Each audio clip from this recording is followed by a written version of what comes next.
Hello 10th class students और all competitive exams की preparation करने वाले लोग सभी के लिए ये आज का जो मेरा टॉपिक है क्यूबिक फैक्टराइजेशन बहुत ही इंपॉर्टेंट होने वाला है। और इंपॉर्टेंट है क्योंकि ये 10th क्लास में तो इसके फैक्टर्स निकाले ही जाते हैं, साथ ही साथ कॉम्पिटिटिव एग्जाम्स में भी इनके फैक्टर्स निकालने के लिए पूछा जाता है। तो कॉम्पिटिटिव एग्जाम्स में हमारे पास टाइम बहुत कम होता है, उस टाइम को सेव करने के लिए आज मैं क्यूबिक फैक्टराइजेशन का शॉर्टकट ट्रिक लेकर के आई हूं। और 10th क्लास के स्टूडेंट्स के लिए आंसर को चेक करने का ये बहुत अच्छा तरीका है। एमसीक्यूज इससे बहुत आसानी से सॉल्व हो जाएंगे और अगर आपने ये ट्रिक सीख ली तो आपको लगेगा अरे अब क्यूबिक फैक्टराइजेशन तो हमारे बाएं हाथ का खेल है। और मैं यही चाहती हूं कि 10th क्लास के स्टूडेंट्स के लिए क्यूबिक फैक्टराइजेशन बाएं हाथ का खेल बन जाए, क्योंकि नॉर्मल मेथड से जब हम क्यूबिक फैक्टराइजेशन को सॉल्व करते हैं तो बहुत लंबा प्रोसेस है। हम क्या करते हैं, एक बार हम उस प्रोसेस को भी देख लें। अगर हम सबसे पहले हम बात करें क्यूबिक फैक्टराइजेशन का बेसिक फॉर्म हमारे पास होता है ax³ plus bx² plus cx plus d = 0।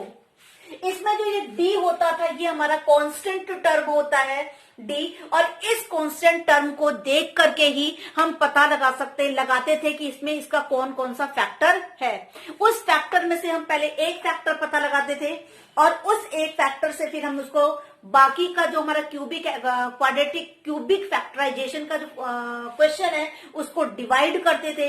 Divide करने के बाद जो क्वोशिएंट आता था उसको वो हमारा क्वाड्रेटिक इक्वेशन के फॉर्म में आता था, क्वाड्रेटिक फैक्टराइजेशन के फॉर्म में आता था। फिर उसको हम मिडिल टर्म स्प्लिट करके हम उसके 2 रूट्स फाइंड आउट करते थे। तो ऐसे हमारे पास इसके 3 रूट्स पता लगते थे। या फिर हम इसको ऐसे भी कर सकते थे, मिडिल टर्म बीच वाले दोनों को हम मिडिल टर्म स्प्लिट कर देते हैं तो 2 4 की जगह 6 बन जाएंगे और फिर हम 6 में से 2 का पेयर बनाकर कॉमन निकाल करके भी हम कर सकते हैं। लेकिन हमेशा मिडिल टर्म स्प्लिट इसमें के अंदर जो हम करते हैं वो हर एक क्वेश्चन में नहीं लगता, तो हम फैक्टराइजेशन से मेथड से ही इसको निकाल देते। तो बहुत लंबा प्रोसेस है और बच्चों को भी लगता था मैम ये निकाले। पर अब आज के बाद आपको कोई दिक्कत नहीं होगी ना, आपको उसको देखकर क्वेश्चन को देखकर जो बच्चे डर जाते हैं, डरने की भी जरूरत नहीं है। और आज आपने सीख लिया तो जब भी आप कॉम्पिटिटिव एग्जाम की प्रिपरेशन करेंगे आपको बैक में जाकर के ये सारे ट्रिक सीखने की जरूरत नहीं है, क्योंकि आज ही मैं आपको ये सारे ट्रिक सिखा दे रही हूं। तो चलिए मैं एक पहले क्वेश्चन ले लेती हूं और उस क्वेश्चन से आपको समझाती हूं कि कैसे हम इसके फैक्टर्स निकाल सकते हैं। तो मेरा सबसे पहला क्वेश्चन है x³ minus 2x² minus x plus 2। जो हमारा यहाँ पर एक कांस्टेंट टर्म है, हमें देखना है इसके क्या क्या फैक्टर हो सकते हैं। इतना ही करना है। आप सोचेंगे फैक्टर तो उसमें भी करते थे, लेकिन इसमें पहचानना पड़ेगा, ठीक है। बहुत कम टाइम लगेगा। आप देखिए +2 के हमारे फैक्टर क्या हो सकते हैं, +1 -1 या फिर +2 एंड -2। ये 4 ही हो सकते हैं, ठीक है। मैंने यहां पर इसको लिख लिया, क्या लिखा, +1, -1, +2 और -2। अभी मैं प्रोसेस यानी कंसेप्ट सिखाती हूं कि कैसे करना है। ये सीख गए आप तो बहुत आसानी से करें। अब आपको देखना है कि इन 3, देखिए एक चीज मैं बताऊं पहले आपको, क्यूबिक फैक्टराइजेशन में सबसे हाईएस्ट पावर कितनी है, वेरिएबल की पावर 3 है। इसका मतलब इसके कितने फैक्टर होंगे, 3 फैक्टर होंगे, ये आपको पता होना चाहिए। तो हमें यह देखना है जब 3 फैक्टर होंगे तो इन तीनों में से, इन 4 में से ऐसे कौन से 3 फैक्टर्स को लूं कि उनका आंसर -2 आ जाए। ऐसे इन 4 फैक्टर्स में से कौन से 3 फैक्टर लूं कि आंसर -2 आ जाए। अब आप इसको देखिए, मैंने अगर ले लिया +1 -1 और मैंने ले लिया, मुझे -2 चाहिए, मैंने ले लिया -2, तो मेरा आंसर -2 आ जाएगा। इन तीनों का अगर मैंने पेयर बना दिया, क्योंकि +1 -1 कैंसिल हो जाएगा और आंसर आ जाएगा -2। तो मेरा इस वाली कंडीशन को, किस वाली कंडीशन को, कि -2 की कंडीशन को ये सेटिस्फाइड कर रहा है, ठीक है। अब हमें देखना है कि मैं ऐसे कौन से 3 वही लूं, ऐसे 3 लूं कि करने पर -2 भी आ जाए और इन्हीं तीनों का मल्टीप्लाई करूं तो मेरा +2 भी बन जाए। तो अब हम इसी को एक बार चेक करके देख लें। +1 में मल्टीप्लाई कर दिया मैंने -1 का और मल्टीप्लाई कर दिया -2 का, प्लस माइनस माइनस माइनस और माइनस प्लस, ये तो प्लस बन जाएगा, 2 1 जा 2, 2 1 जा 2। यानी कि जैसे ही मैंने इन तीनों का मल्टीप्लाई किया, ये इसकी भी कंडीशन को फॉलो कर रहा है। यहां तक क्लियर? इसका मतलब बस अब फैक्टर निकल गए। क्या फैक्टर हो गए हमारे? हमने क्या लिया? +1, तो इसके आगे x लिख दीजिए। पहला फैक्टर हो गया x +1 और दूसरा फैक्टर हो गया x -1 और तीसरा फैक्टर हो गया x -2। कितना टाइम लगा? क्या लग रहा है? जादू जैसा लग रहा है ना? बिल्कुल, ये जादू से कम भी नहीं है और बहुत ही आसानी से आपने इसको कर लिया। आप चाहे तो इसको एक बार नोट डाउन कर लें ताकि बाद में भी आप इसको समझ पाए अगर कहीं आपको भूलते हैं तो।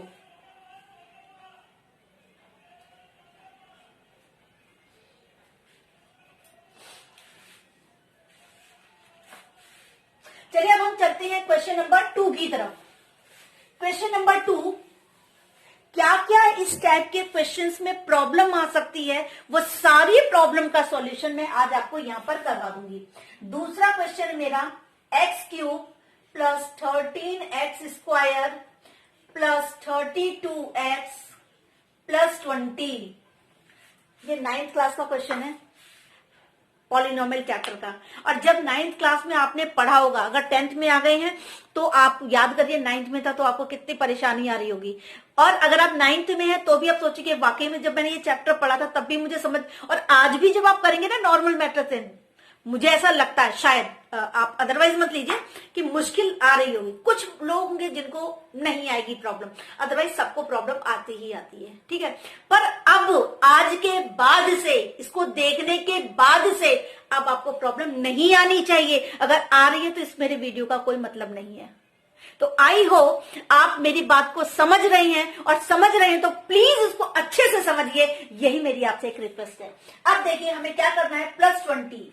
इस +20 के मुझे फैक्टर करने, क्या बनेंगे हमारे? फिर से वही +-1 +-2, और 2 के टेबल के बाद किसके टेबल में आएगा? 4 के टेबल में आएगा, +-4 +-5 के टेबल में आएगा, +-10 के टेबल में आएगा, और +-20। जब इतने सारे फैक्टर हो जाएंगे तो एक पहला फैक्टर, नॉर्मल मेथड से पहला फैक्टर फाइंड आउट करने में कितना टाइम लग जाएगा? बहुत, ठीक है। पर अब नहीं लगेगा। क्या करना है आपको? आपको इनमें से देखना है मैं ऐसे कौन से फैक्टर करूं कि मेरे पास आंसर क्या आ जाए? +13 आ जाए। क्या आ जाए? +13। अब आप देखिए, अगर मैं इन 3 को लेती हूं, वैसे प्लस ही ले लूं क्योंकि प्लस मुझे चाहिए, तो प्लस और प्लस लूंगी तो ही प्लस में आएगा। 4 2 6 और 1 7 नहीं बनेगा। मैंने कहा चलो 1 को हटा दूं, 5 4 9 और 2 11 नहीं बन रहा। इन तीनों को लूं, 10 से 5 15 15 4 19 ज्यादा हो रहा है। नीचे के तो लूंगी तो ये और बड़े हो जाएंगे। अब मैंने फिर क्या किया? चलो मैंने कहा मैं अब दूसरा पेयर बनाने करती हूँ। मैं 10 के साथ देखूं, मैंने 2 5 और 10 बनाया, 10 और 4 14 और 2 16 नहीं बन रहा। अगर मैं 10 2 और 1 ले लूं, बन जाएगा। 10 और 2 12, 12 और 1 13 बन गया। तो अब मेरे को ये समझ में आ गया, मेरे को क्या लेना है? +1 +2 और +10। अगर मैं इन तीनों का को ऐड कर रही हूं, ठीक है, तो मेरा क्या बन जा रहा है? 13 +13 बन जा रहा है, जो कि मेरी इस कंडीशन को सेटिस्फाइड कर रहा है। तो क्या ये +20 भी बना रहा है? ये भी देख लीजिए। यानी कि मुझे क्या चाहिए कि +1 में मल्टीप्लाई कर दूं। मैं प्लस को नहीं लगाती हूं, डायरेक्टली लिख देती हूं। 2 का मल्टीप्लाई बाय मैं कर दूं 10 का, तो 10 2 जा 20, 21 जा 20, वापस से +20 भी आ रहा है। ये मेरी दूसरी जो कंडीशन है +20, इसको भी फॉलो कर रहा है। अगर ये इन दोनों को, ये तीनों फैक्टर इन दोनों कंडीशन को फॉलो कर रहे हैं, इसका मतलब मेरे रूट्स निकल आए। क्या रूट्स होंगे? इन तीनों फैक्टर के आगे x लगा दीजिए, x +1 x +2 और ये x +10। अगर आपको इसके क्वाड्रेटिक इक्वेशंस होती तो =0 हो जाता। तो अगर आपको रूट्स फाइंड आउट करने होते तब क्या करते? रूट्स जस्ट इसका ऑपोजिट हो जाएंगे, क्योंकि =0 होगा। तब हमारे रूट्स, मैं यहां लिख देती हूं आपको, मैं मेरे को याद आ गया कि आपको रूट्स भी बता दूं। अगर रूट्स निकालने हैं तो क्या होगा? मैं एक प्रोसेस कर देती हूँ। पहला x +1 = 0, क्योंकि इक्वेशन है तो =0 होगा, तो x = -1। यानी अगर ये प्लस साइन है तो जस्ट रिवर्स हो जाएगा। तो दूसरा फैक्टर क्या हो जाएगा? -2, सॉरी दूसरा रूट हो जाएगा -2, तीसरा रूट हो जाएगा -10। अगर आपको सिर्फ फैक्टर कर रही हैं तो आप फैक्टर भी पता लगा सकते हैं, अगर आपको रूट केवल करने हैं तो आप रूट भी पता लगा सकते हैं। यहां तक आपको समझ में आ गया होगा।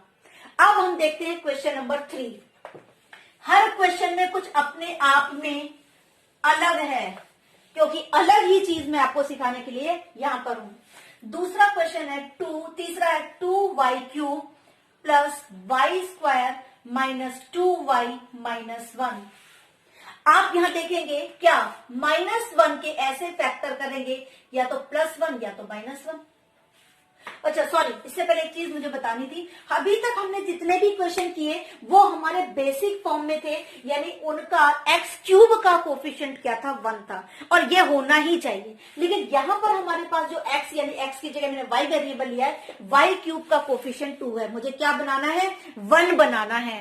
1 बनाना है तो कब बनेगा, क्या करते हैं, 10th में आ गए हैं और या कॉम्पिटेटिव एग्जाम दे रहे हैं तो सबको पता है 2 से डिवाइड कर दीजिए पूरी इक्वेशन को, इसका सबका कोफिशिएंट x³ का y³ का कोफिशिएंट 1 बन जाएगा। यानी मैंने इसको 2 से डिवाइड कर दिया तो हो गया y³ plus y² upon 2 minus y minus 1 upon 2, यही आ जाएगा। यहां तक तो ठीक है। अब मुझे फैक्टर किसके करने हैं, इसके -½ के, यानी इसका होगा ±1 या फिर होगा ±½ 4 फैक्टर हमारे यही हो सकते हैं। अब मैंने इनको अलग अलग लिख लिया, +1 -1 +½ और -½ मैं इन 4 में से कौन से 2 लूं कि कोफिशिएंट हमारा क्या आ जाए, यहां पर पता है ना तो कोफिशिएंट क्या है, 1/2 आ जाए।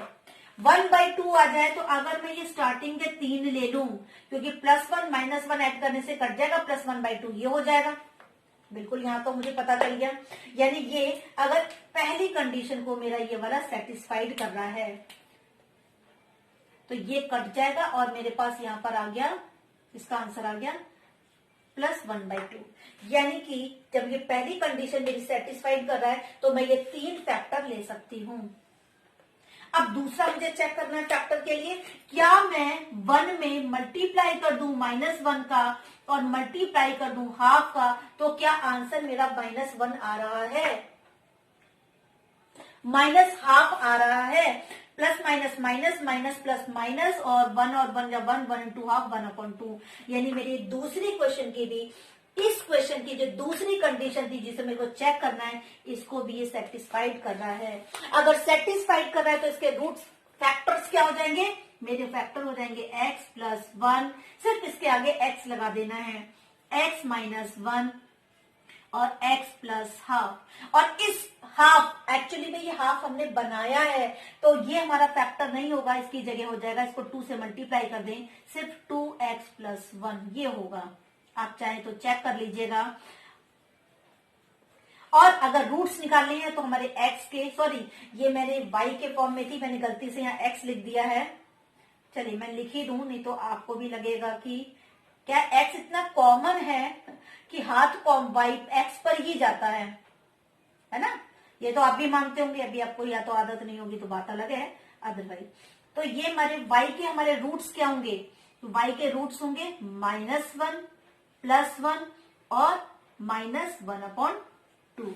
मैंने यहाँ रूट्स भी बता दिए। तो मेरा यहाँ पर क्या फर्क था, अगर y³ का कोफिशिएंट 1 नहीं है तो उसको 1 बना दीजिए। इसकी मैं एक और प्रैक्टिस करा देती हूँ आपको, जिससे आपको ये नहीं लगे कि मेरा ये वाला क्वेश्चन एक बार नहीं आया।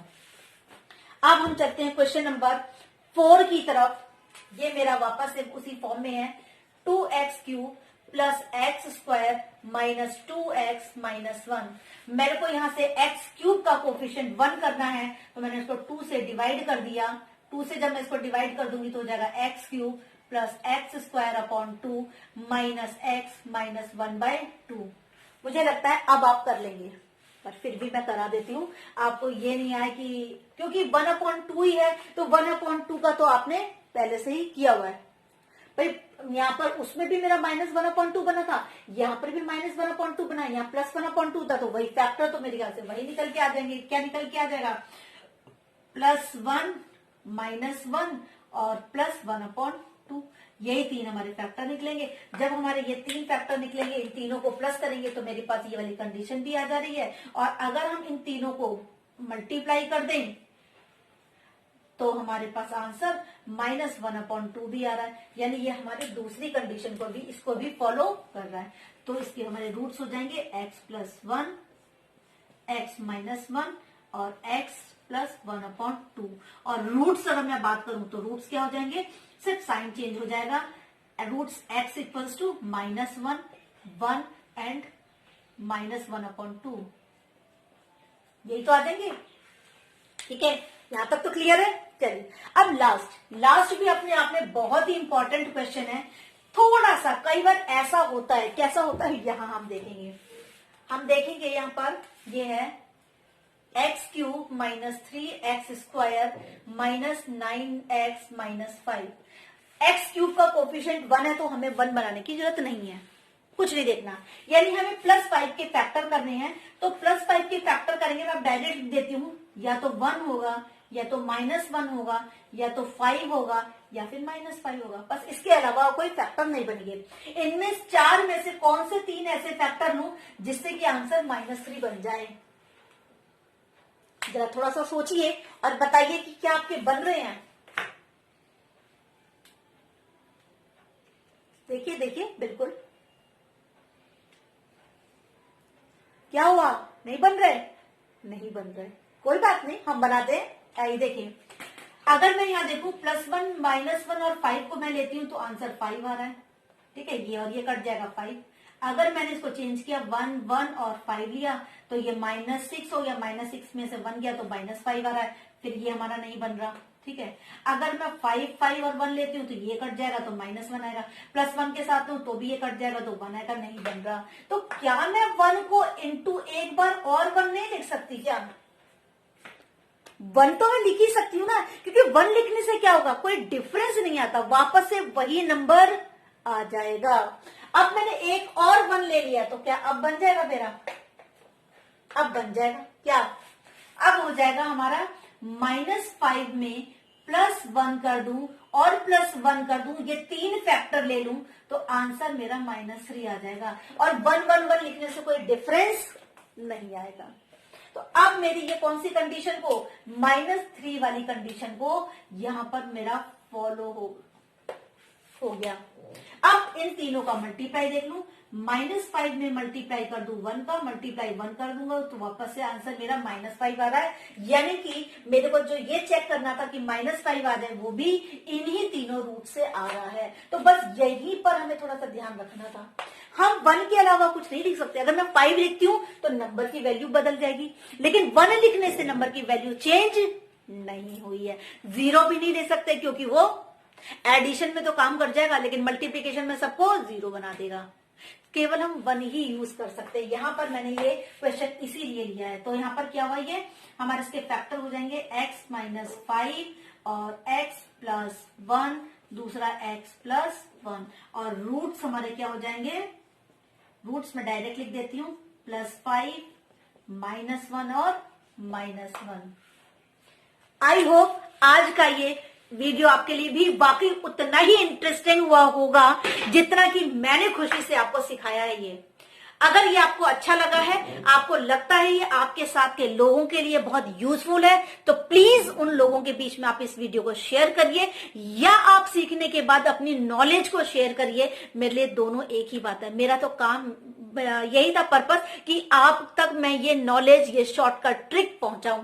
आप आगे भी आप ये 4 लोगों को, 6 लोगों को फॉरवर्ड करिए, ताकि नॉलेज को फॉरवर्ड करिए, ताकि और दूसरे लोग भी इस वीडियो से सीख पाए, समझ पाए और शॉर्टकट ट्रिक सीख जाए। Thanks for watching.